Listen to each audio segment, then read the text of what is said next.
Welcome to the Time is Right podcast. Time is Ripe is a digital journal podcast of Ripe Creatives. Ripe Creatives is a ministry that leverages the arts for the purpose of missions here in Philadelphia and around our region. Time is Ripe is hosted by Ripe Creatives founder Scott Smith and features various guests from within the Ripe community and our extended family. Each episode focuses on a specific experience that our team hosted here in the city or an outside event where someone from our team was booked to perform. We hope you enjoyed today's episode. Y'all might have lost your way, but I'm still out here living my purpose. Know that I'm the best to do it when I'm living the service. Once you see light, you understand that sin is whack.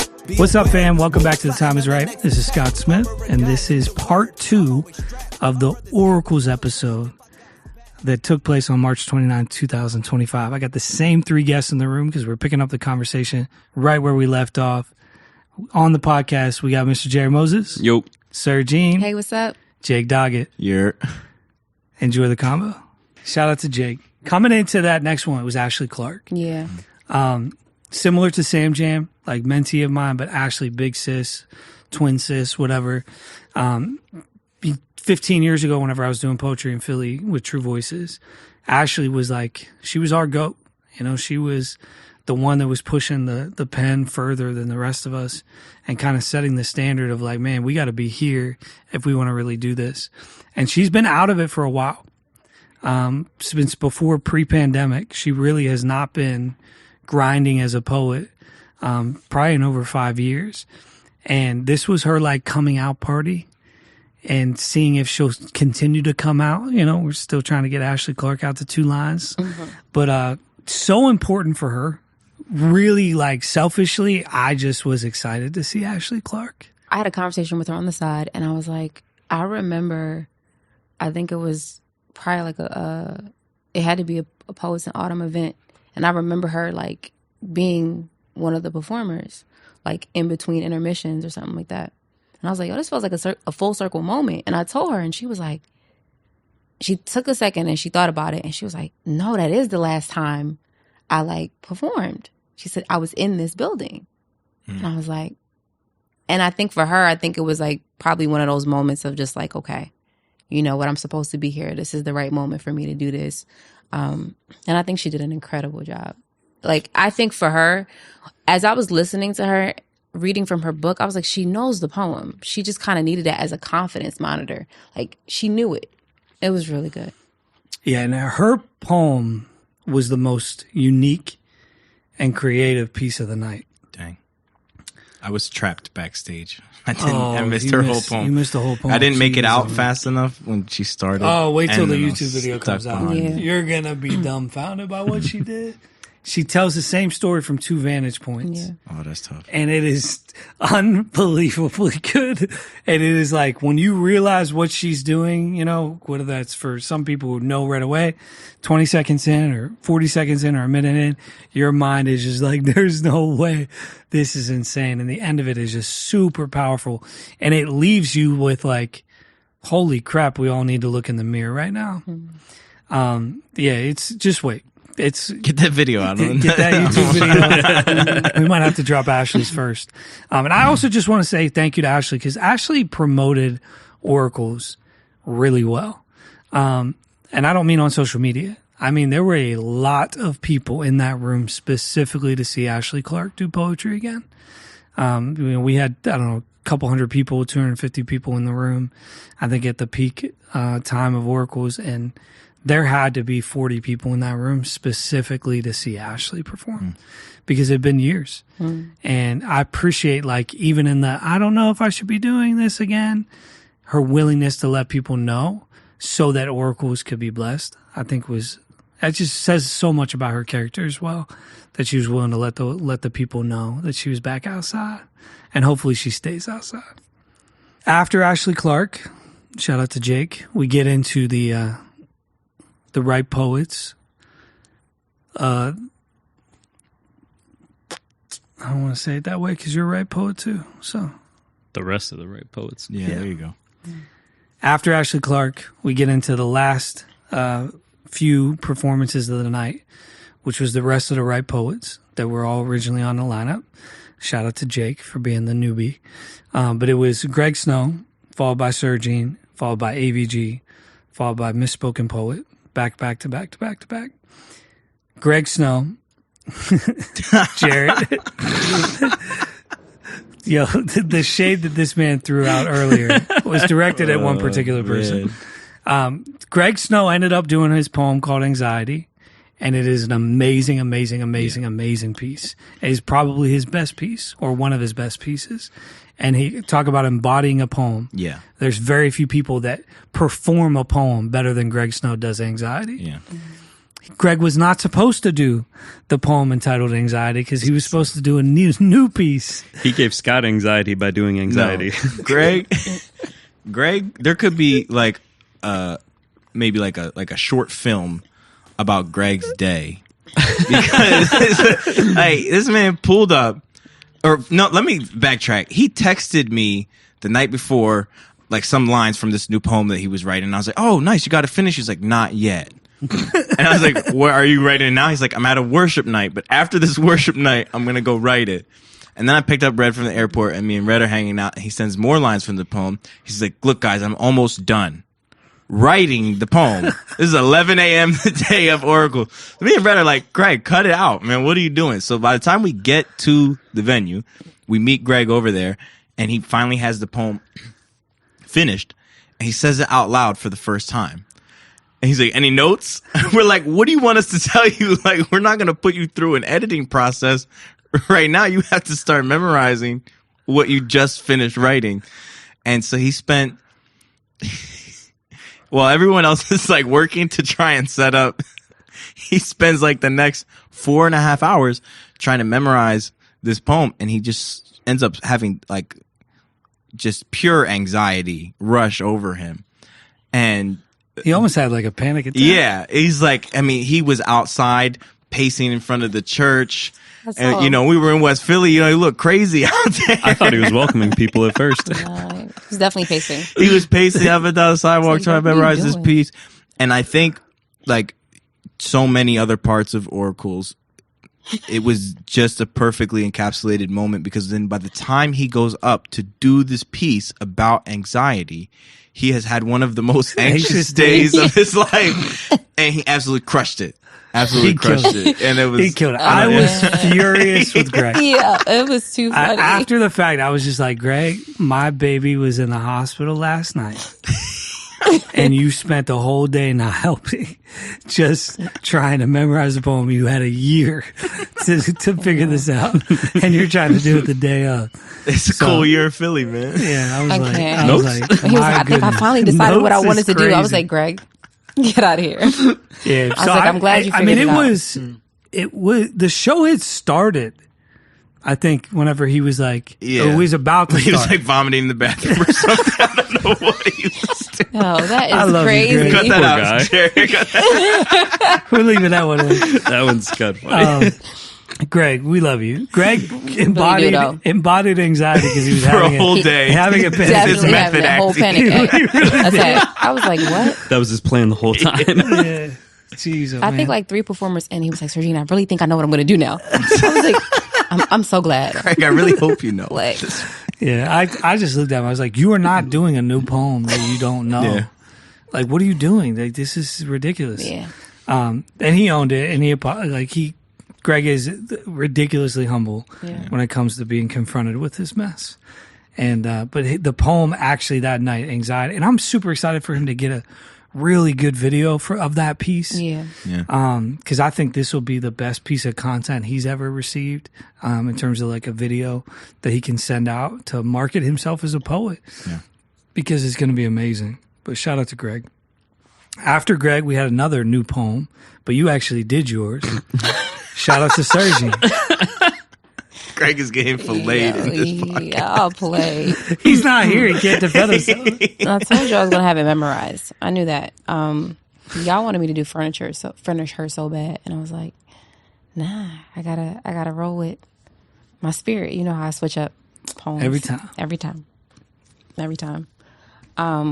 I guess for me, this piece, newer piece that I don't even have a name for a title, but I think the premise around it is just joy and just how to reclaim that and just the process of that. And I think for me in that space, I just wanted to, I mean, not for it to be therapeutic, but I felt like God was definitely speaking to me in that vein. So it was something that I wanted to share. So, yeah.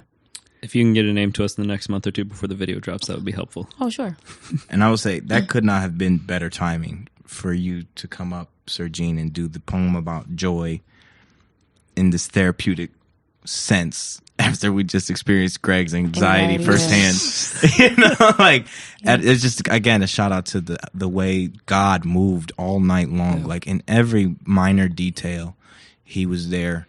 Just like Scott was the curator. I did air quotes. Like God really curated the night, like to do stuff like that. It's just shout out to Jarrett and the sound, because every time I get up on the mic, I'm like, I know I'm gonna sound.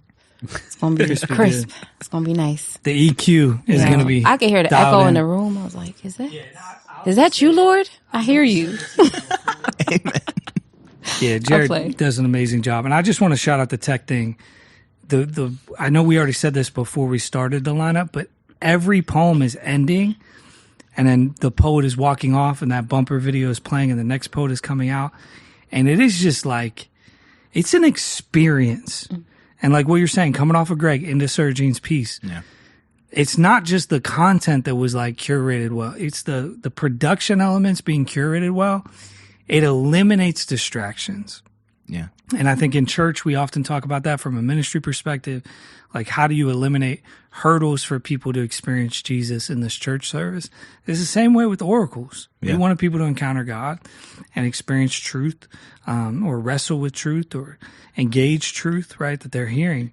How do we eliminate as many hurdles to that as possible? And I think those production elements just help so much. Yeah, I agree. Yeah, I mean, I think that the audience really got strapped in for like 2 roller coaster rides with the first half, intermission, second half. Like you're like almost like the doors like slam shut behind you, and it's like you're in there with the poets, experiencing all of their life experiences, all of their emotions, all of their thoughts on life and God. And again, to go from anxiety, which probably cut deep for, I mean, everybody experiences anxiety in our modern West. And then to come out after that and have joy. It's like you don't have a time to think about, you know, if you're someone who's on the fence about God, like you don't have time to think about God's role.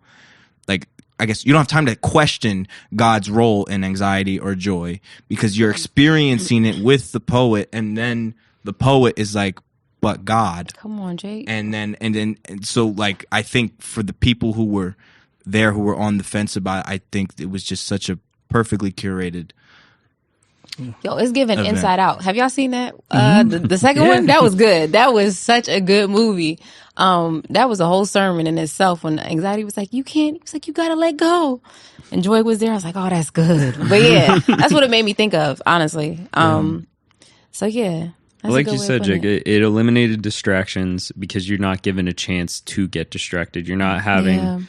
Like, and it's not even anything like the MC's going to do their best to make it flow as good as possible. But sometimes when it's just a show like this, you don't need an MC to make that transition, because the next person coming out doesn't need an introduction, because they're just going to do their thing and everyone's going to like jaw on the floor about it. And that's a good point, because when I think about it, when you are in the back and other people are performing, at that point, you're kind of locked in. Like, you know, people are kind of having their moments in the back, just processing everything. So you really don't even have time to hear the other performer ahead of you. Like, you could kind of get snippets, but like, I couldn't really hear Greg's piece because he was ahead of me. So at that time, I'm like just processing what I'm about to do. And then by that point, when we get on stage, it's like, oh no, it's time to lock in. Yeah. So I do like the, even the way, shout out to Simone, because she was very intentional about that. And she was even intentional to the point where like people were praying with each other in the back before they even hit the stage. So I think it just added a level of like humility to that process as well.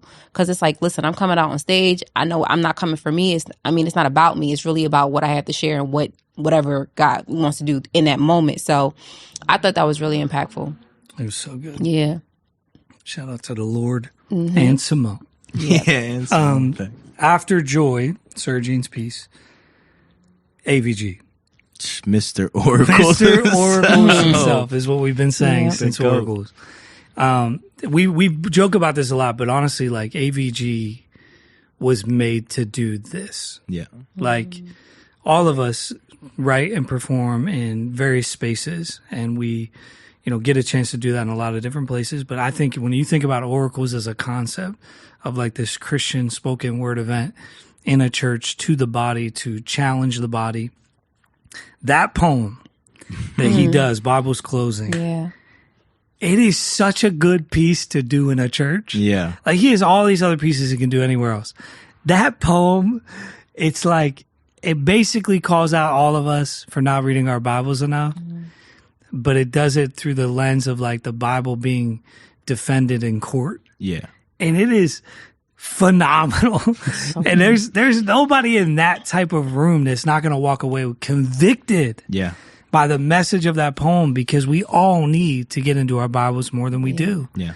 So I thought it was like 10 out of 10. I mean, he came on stage. He had, his 3-piece suit on. Yeah. AVG can't help it. His shoes was shining. But like, I think what I can appreciate about AVG the most is his delivery. Yeah. It's very thorough. It's very like, it's poised, but it's like, he stands on what he's saying. And I think in a lot of ways, you also hear the grace in what he's delivering. So, man, shout out to AVG. Yeah, you can definitely tell he's meticulous in his practicing and his preparation. Thanks. Because it's like, he combs through every detail of his delivery. Yeah. And to the T's. Yeah, the hand placement, hand movement, body movement, inflection, tone, pace, everything. Eloquence. Yeah. That's the only word I got for it. That's good.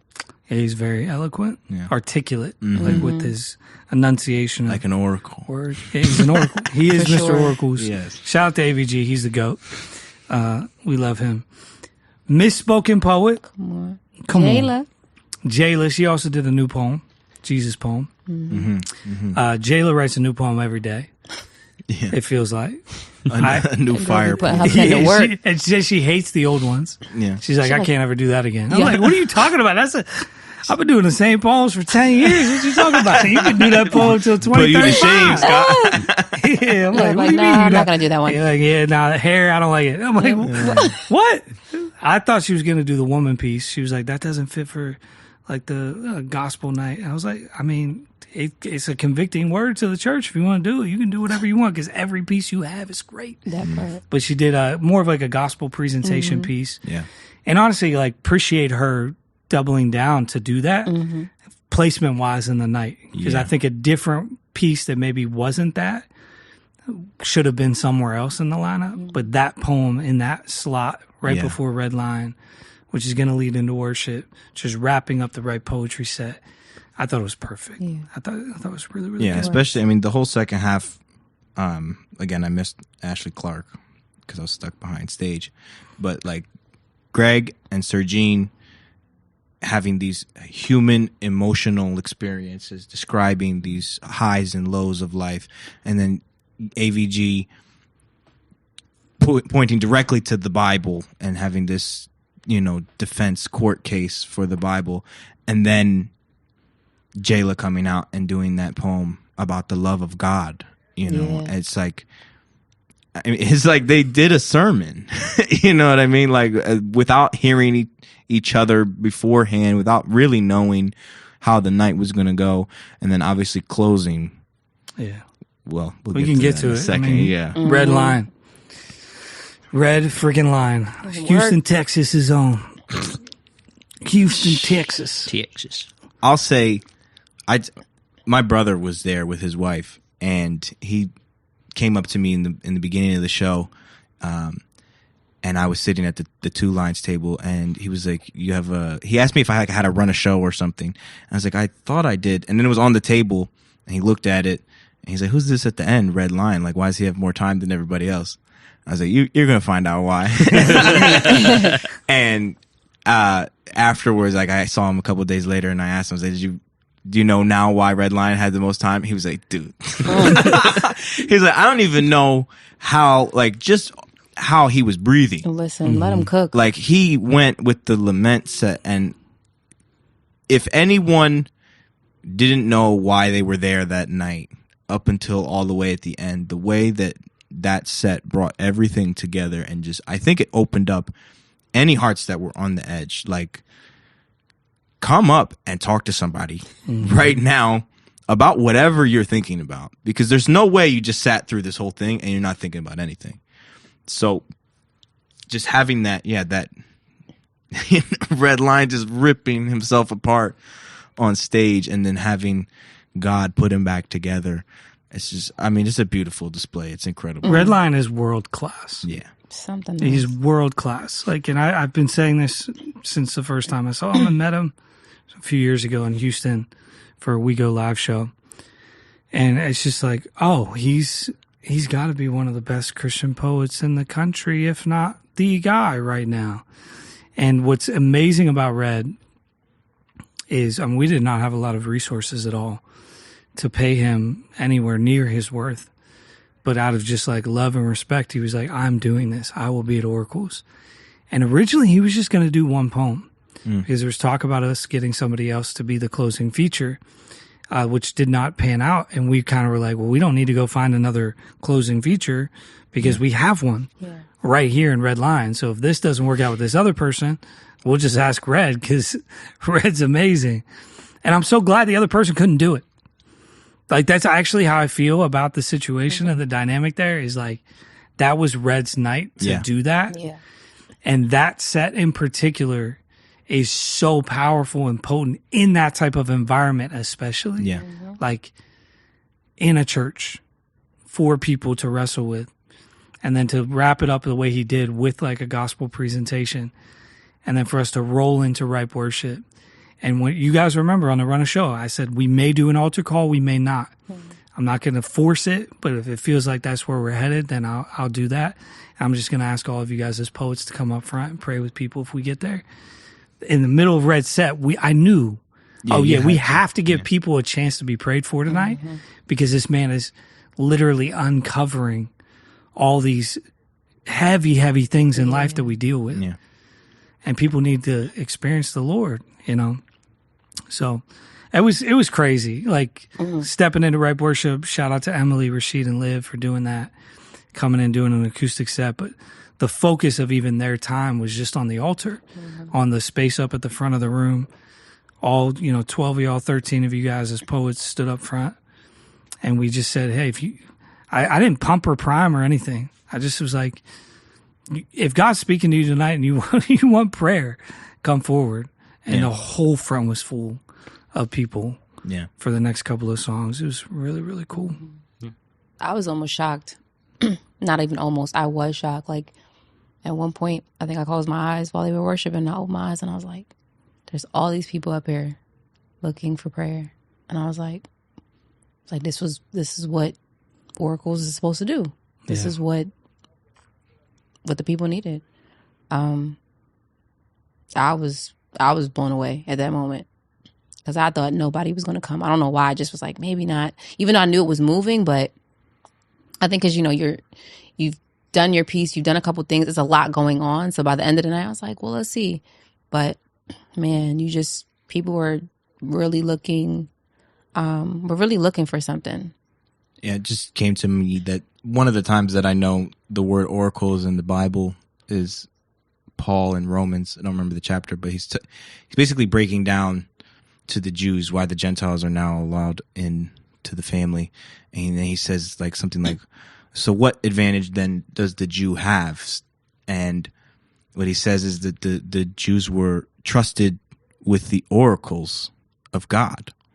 And that's in and of itself, like that, like he didn't even really need to go any deeper into that. And I think that was on full display the night of March 29th, that the oracles of God, the stories of God in our life, when they are then transcribed, transmuted, performed, sent out to people to connect with, that word never comes back void. And those oracles, those stories that we go through in our life that we share with people can transform them, give them the opportunity to meet Jesus, who he's the one who can transform. but I think hearts were for sure transformed in that room, and I have seen evidence of it even today. Yeah, it's been really fun to see fruit. Yeah. From March 29th to now when we're recording this episode in people's lives. It's really humbling. I'm not going to share anybody's business or anybody's story. But that is like a part of just, oh, wow, God really did something with this. Like, because you can actually see evidence of faith, evidence of trust, evidence of repentance, evidence of life change in people's lives who are in that room that are like, wow, okay.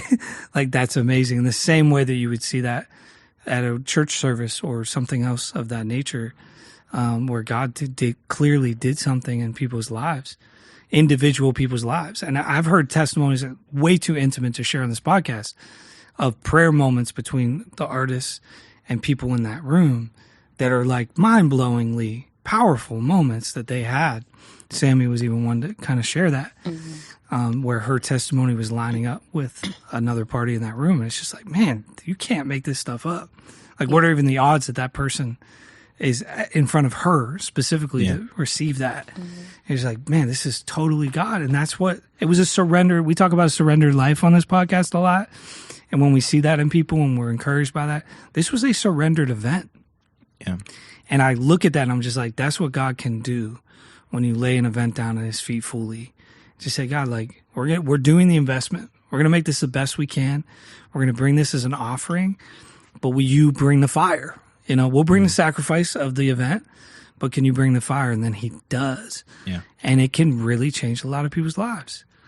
A couple other things of impact real quick that I heard Hanak, Destined to Inspire, like shared that was one of the first times he's ever gotten to be at an altar and like pray over people and listen to God's voice in a moment and speak what he's hearing to somebody else, like from his vantage point, like totally transformed his life. Yeah. Andrea Allsmiles also shared like the ministry side of poetry made sense in that room. She was just like, holy crap, this is what this can look like. I'm in. Like, this is what I want my life to look like. It's not just being a great poet, but being a powerful minister and an effective minister with that. And that's just on the poet side, you know, not to mention the people in the audience. So it was really impactful. I can agree with that too. It just seemed like everything came together. It was like, we're not just, not to say just here to do poetry and like inspire or encourage in that way. But I think it was just like, all right, now we're pouring in to people in a way that is outside of what we normally do as far as on a stage, but is still as equally as impactful in those moments. So even if they never really heard what we said, but in that moment when they asked for prayer, they probably heard God through that, you know? So I think what I took at the end of it was that this isn't just a spoken word event. Like, this is, I would say this is a moment to allow God to just use the gifts of like poetry in a way that really just allows people to see that it's not just about the poetry, it's ministry. And I think that was like really one of the most impactful moments, I think, for me. Yeah, I think, it's having 13 individuals share 13 individual perspectives on life and God gives 13 opportunities for the crowd to find one person's viewpoint that they relate to in some way, from some angle they see in. And then they, like, the people that came up to me, there was no conversation. It just went right into prayer. Because I was like, they knew why they came up, and I knew why they came up. It was like completely like a Holy Spirit moment of like, something that I said affected you. That's why you walked past 3 other people and came to me. And that's why that person walked past me and went to Sergine, you know, and like that, you know, because it's just, I think there's a very unique opportunity to be like, you know, because a lot of times if you're in a church altar call, you might go up and pray with someone who's never shared anything about their life with you. But in this opportunity, it was like all 13 of us were just extremely vulnerable. And then I think that exchange of vulnerability can lead to like a very beautiful moment. Yeah, even as you say that, I just want to shout out the Lord and his like long game. Because one of the reasons why I launched Ripe Creatives coming up on 6 years ago was because of a frustration I felt in spaces where it felt like, man, the most effective ministry ever just happened on stage. And you don't create a space for people to actually get prayer and get set free and get healing. You send people to a merch table to buy stuff. And I always broke my heart. And I don't blame the artists. I don't even blame the tour managers. I blame the ecosystem financially, that artists have to become products. Yeah. And they have to sell themselves and their work in order to make enough money to get on the tour bus to go to the next place. And that's bothered me so much, because I view the artistry and creative types as strategic missionaries in the 21st century, that we have a way of connecting and relating the gospel to the masses at such a degree that most pastors can't. Yeah. They're going to preach to the choir in some sense, but the artist has the ability to speak across boundaries and connect the gospel to people in a relevant way. And I've been so frustrated and so burnt out by the consumeristic Christian culture around the arts.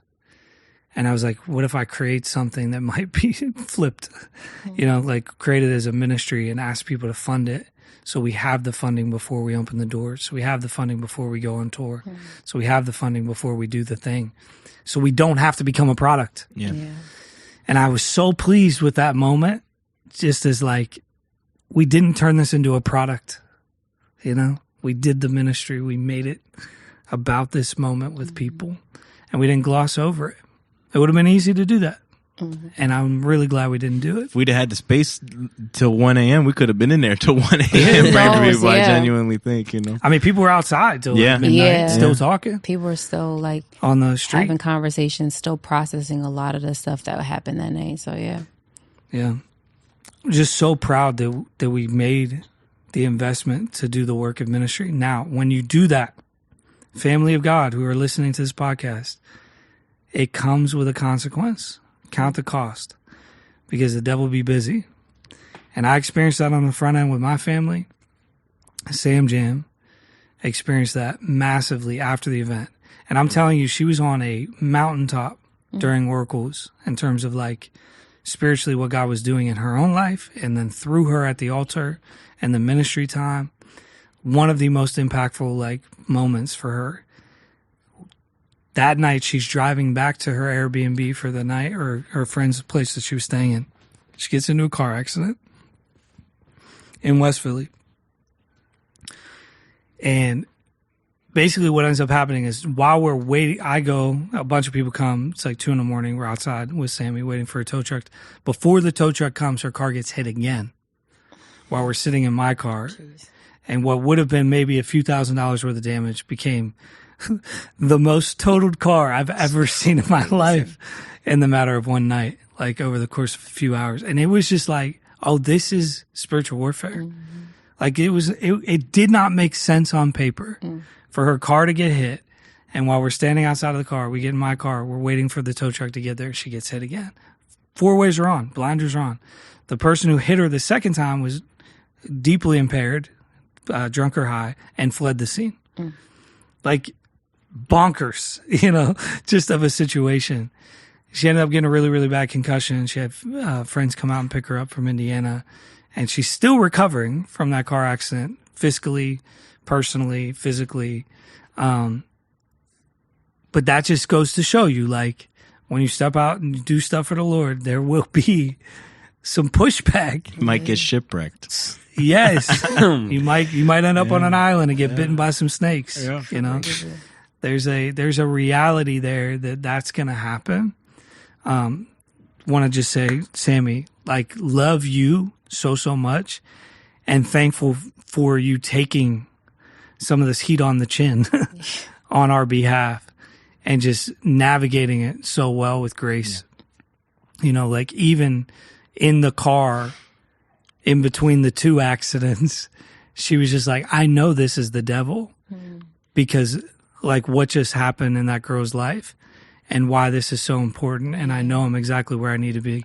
And then that second car comes and hit, and she wasn't throwing out her feeling that way. If anything, it was even more centered on, I know that this was like what God wanted me to do this weekend. Love you, Sam Jam.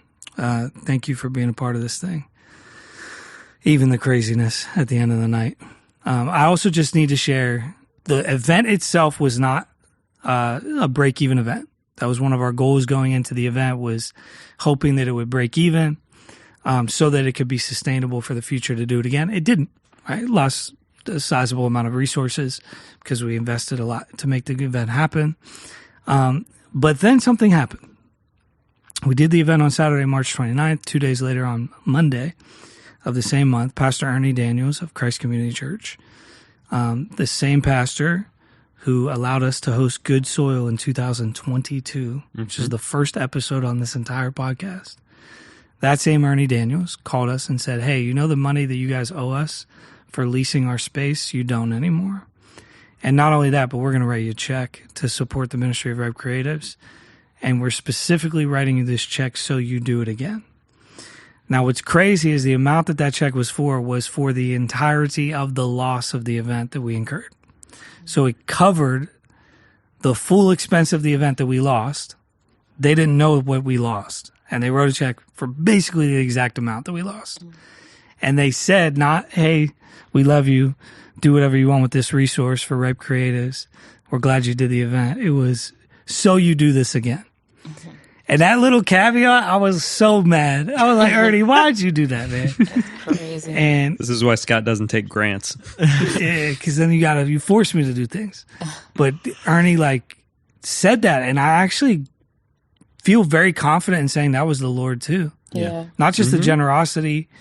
I mean, that was obviously the Lord, but even him saying what it's for. Yeah. So you do Oracles 2026. Because I was like, we're not doing Oracles again. I mean, how many times did I have a conversation with you leading up to the event? I feel like the night of, after the event, and like once a day for the next 3 days after the event of you saying, I don't know if we're going to do this again. I don't know if we're going to do this again. You're like hemming and hawing the whole way through. And without that caveat, without that stipulation, I don't know if you would have actually said yes. I don't think you would have. I don't think I would have, honestly. The warfare around it was so much. Mm-hmm. The impact was obviously there, but I was like, Lord, you asked me to do this in 2025. I was very confident that he did. I felt like there was a lot of confirmation last year around the Texas trip. And then, and just, I mean, this has been 15 years of course of this coming together, right? 5 years since we first planned Oracle. So I did feel like 2025 was like the Lord, but I did not feel like I had any confirmation to do 2026. And coming out of it, before, even if the check had been written, I still don't know if I would have done 2026. No. But that caveat made me have to pause as like, oh crap, there's an expectation here. And as I've wrestled with it, and as we've wrestled with it as a team, Jake, Sergine, shout out to Jayla, AVG, and Greg as well, we've talked through it. Everybody was like, yo, you have to do this again. Mm-hmm. We have to do this again. And let's make it even better, right? Yeah. And then the process even since then, we rarely do this, but we are doing Oracles in 2026. Mm-hmm. Like, it is a done deal. We have the date. I'm telling you the date right now on this podcast. We never tell future dates on this podcast. But we're doing it right now. April 18th, 2026, Oracles 2026 is happening. And we have 99% of the lineup stuff settled already. Yeah. And even what has been happening with the lineup stuff has been divine. Yeah. Like, moments that are coming together. You're just like, what the heck? Like, people who prayed for stuff that are getting answered prayers through us calling them to be on Oracles in weird, crazy ways. So I'm just like, oh, this is the Lord. Like, again, let's do it again. But we would not do this without you, Ernie. Ernie, I hope you listen to this episode someday. Thank you to your church, to your team, Jennifer Dow. Love you to life. Christ Community Church has been family to us as Ripe Creatives for the 5+ years we've been in existence. Thank y'all for that. Can I just say, I had no doubts it was going to happen again. I knew you were reluctant. You were like, yeah, I was like, all right, we'll see. Let's just give it like 2 more months after you Let him decompress for a minute. I have to do that with him with some events. Yeah, basically. I was like, once he's not as tired, he's like, yeah, I'm not doing this. I wouldn't do it. I was like, right.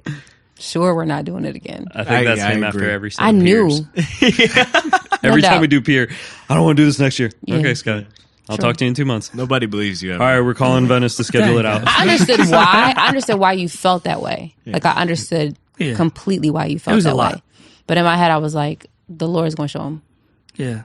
Yeah, the only regret I have about Oracle is looking back on it at all, other than Sam Jan's accident, that was terrible, is just the, I wish it was full.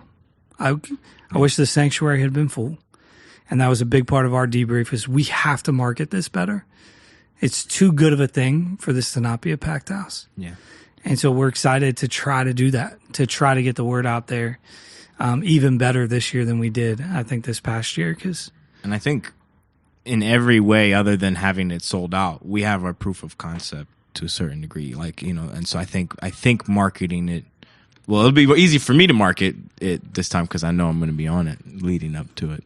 But no, I think there's just a lot more we can say about it. You know, like last year marketing, it's like, this is a Christian spoken word event. I think that's what it said on the flyer. Well, you couldn't even like show people how quote unquote professional it was going to be because you have so many spoken word events in Philly, and I'm not throwing shade to anything, that the production honestly is subpar. Like it feels like a lot of them, anytime I see a video, I'm like, that was 50% effort at most. And with these, you're going to have, like you said, the proof of concept to show people, hey, this is elevated, like top tier platform that we're bringing you. This is going to be one of the best things that happens in the city for this type of event. Yeah. And then the impact post too, like, you know, the opportunity to change lives, the opportunity to have one of the best produced shows that poetry has to offer in the area, and the opportunity to change lives through that. I mean, we have a lot to sell now. Like, last year it was like, hey, come to this event. We got a bunch of faces on the flyer, but now we recognize one of them or whatever. Yeah, right. Yeah. But now we have stories to tell. We have, moments to share. And I think I'm pretty confident it's gonna start growing. Yeah. I believe it could be a thing that isn't just for Philly. I mean, I would keep it in Philly. I don't think I would take it on tour or anything like that. But I'm saying that I think people from around the country could come to Philly to experience this one day. In the same sense that maybe a Rhetoric. Mm-hmm. People from Philadelphia and from Chicago and from Florida and from Atlanta flew to LA every July to go to Rhetoric. And it became a thing. It was a mecca for spoken word poetry. I personally could not go because I worked for a different organization that the summers I was not allowed to go anywhere because it was very busy. But I missed the Rhetoric run of being able to go personally. But I know 100 people that have been in that room over the years. I know probably 30 of the poets that performed on that platform over the years. And I'm like, it doesn't exist anymore currently. Now, hopefully Rhetoric comes back, P4CM, resurrect it. This is not to throw shade on that. I think the more platforms, the better. Yeah. But in the absence of platforms right now, Oracles is necessary. And I'm thankful we stepped out in faith to do something that has the potential. It has the potential to grow and be something that's not just, I don't even just mean in terms of growth of numbers of people coming. I'm talking about in terms of the impact of being the room where the person sees spoken word for the first time and 10 years later is on this couch talking about their spoken word event. Mm-hmm. That would be crazy. You know what I mean? That's the impact I'm talking about. Is like reproducing the calling of poetry as a ministry in other people through this event. Because if you have something that you can look to attain, if you're a 19-year-old who's written a couple poems and you see oracles, now you have your sights. That I want to be on that. Yeah. Well, there's a skill level you got to get to. There's a character thing you got to walk out. There's a faith community you need to be accountable to, right? All these things. But now you have a goal to go after. That's what I think oracles could be. It could be a goal for some people one day. And I think that to me is like, that's where influence happens and not in the social media influence. I mean, real spiritual influence to actually shift the culture. Yeah, that's even something I've been thinking about. The difference, or the foil to envy, I think, is admiration and imitation, right? And setting proper goals, like proper aims for people. So I think, yeah, that's definitely a beautiful thing. Something that's not only a big platform or a cool platform, but a platform that's meant to be impacting people's lives in positive ways, but also, like Jarrett said, top quality production. Like, to merge those two things together and kind of step away from the consumerist goals, because that's like what most of is there to aim at, is these consumerist goals. And if we can be lighting that torch and saying, look, here's a real goal to be imitating, admiring, aiming at, and and it's could be oracles for centuries. A really great way to spread the gospel and evangelize, right? And showing like, no, we do it through spoken word. Like, we get to do this. And it's able to be shared like across, not to say different platforms, but if you're on social media, like, or you're on YouTube, like, how many people have access to that? You know what I mean? So people can be watching it from anywhere. Yeah. So I think that also is like just a greater impact within itself. Yeah. I mean, like what you said, Jake, it's too often in the church and anything in production wise, it's either high quality production, zero substance, or lots of substance and zero quality in production. And we're showing that it can be both, and it should be both, because people will knock production in a spiritual sense, in a church sense. And I just think, why are we bringing like a subpar level of excellence to God? Because you have the Bible explaining everything in the temples coated in gold. Like, you have all these fine metals, and it's expensive, and it's a show, and it's beautiful. Yeah. How is this any different? Yeah. I mean, especially when you think about the way America has innovated entertainment to degrees that really the past humans would have never imagined. Yeah. So it's like, okay, if entertainment is so lofty now in the eye of the public, like, how can we be the Israelite women leaving Egypt and knocking on the door and like, let me take some of your jewelry, right? And then using that same gold from Egypt in making the tabernacle, just as you described, right? So it's like, if this is what culture is, if this is where people are looking to, well, how come we can't give them a tabernacle to look at? Why is it only golden calves? Yeah, you know what I mean. It's like that same metal can be used for two different things, and I think there's a beautiful pattern to be set up here for people to participate in. So good. I'm inspired, guys. I'm very inspired by all of you. One day I will perform on oracles. It will not be in 2026. Oh, goodness. That's the question I keep getting asked. You have when to, are you going to be on the point. lineup? At some point. 2026. 5-year anniversary. I was going to say, I literally was like, 5-year anniversary. If it's not the 5th. 5-year anniversary is the closing I better feature. be retired. I better be retired. Scott's going to be like, I'm retiring year 3. I'm like, yeah, sure. But I will say this. The person we wanted to have the closing feature in 2025 originally, that turned into Red Line, which we're so glad it did, is the closing feature. Amen. For 2026. He's coming all the way from California. I was going to say, are you going to announce that part? I don't know. No, you got to stay tuned. You got to stay tuned. I think hold that one close to the chest. Yeah. Keep them on the edge of their seats. Coming from California. It's going to be so good, guys. We will probably drop some stuff within the next couple months. YouTube videos will be a big part of that. Yep. Please share that stuff. That means it goes a long way. Help us spread the word about oracles. And help us spread the word about Ripe Creatives overall. I mean, the beautiful thing is this is one event once a year. Yes, there's a lot that goes into it, but this is a continuation of 2 lines every month. This is a continuation of Creatives Philly, continuation of the Ripe artists going out and getting gigs, continuation of us doing college shows as Ripe poets together, right? Mm-hmm. This is just a continuation of a 365-day ministry model. And we have some highlight moments like oracles where we get to point back to, but it all connects. Before we completely sign off, any final thoughts from any of you guys? I'll try and keep them short. I'm just really proud of how everyone came together when you were making that call beginning of the day about Levi. Like, it felt like everyone got that call and was like, all right, time to get into action. And like, I'm immediately getting up, getting to the church early. Greg, Jake and Red Lion all show up early. Sergine shows up early. Everyone's there ready to kick it into gear because they're like, we got to make sure this happens, and we got to cover Scott where we can because this man needs his backup where we can.